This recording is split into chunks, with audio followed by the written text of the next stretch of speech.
Hi, today's topic is the valgus total knee replacement. We have a case example I'll be going through. My name is Pasquale Reno. I'm a board certified orthopedic surgeon, and I'll be doing this case through a lateral subvastus approach.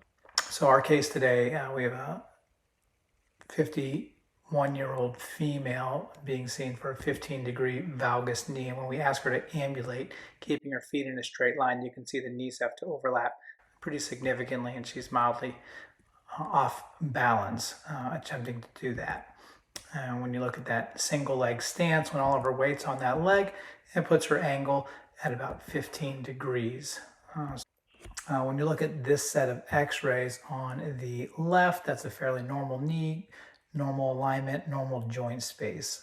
This patient's knee, severely worn out lateral compartments, both sides. There's an ACL screw. There's a large bone spur here on the medial joint on both femurs. And this space looks like it's a good joint space, but it's actually artificially elevated because there's so much torque in the valgus position compressed on this side that side's falsely enlarged.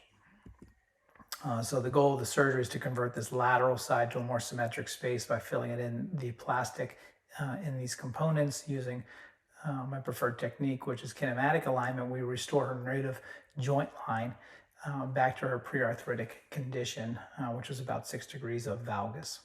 So our goal is to try to correct that. And here's what we accomplished. Her 15 degrees is now 6 degrees, and she's walking much more normally. We staged them 6 weeks apart. Surgery on the right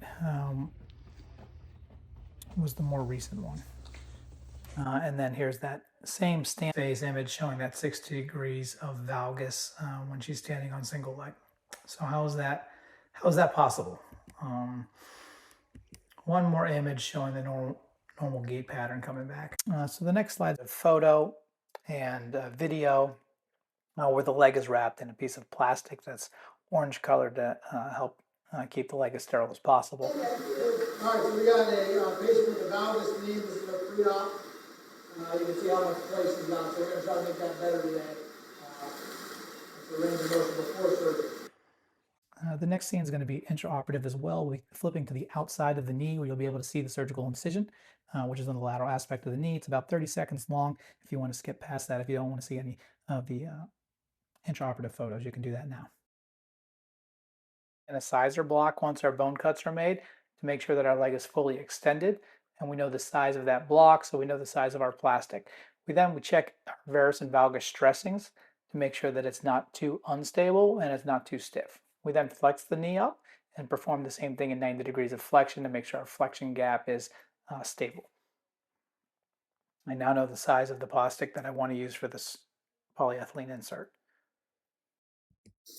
All right, so now the final implant is in, and you can see a little bit of looseness like that, and not unstable. So that's our final put on. Taking that valgus knee that was like 15, 20 degrees, and putting it back about 6 or 7. So I use the lateral subvastus approach for most of my knee replacements. It's specifically been shown in the literature to be superior for the valgus knee, allowing you to minimize the soft tissue releases. So in particular on this lateral subvastus approach, we did not damage the quadriceps muscle or the tendon at all. We minimized the damage to the saphenous nerve because our incision is very far lateral. This allows for earlier range of motion, as you can see from the videos, less postoperative pain, and the recovery process that's a more enjoyable experience for the patients.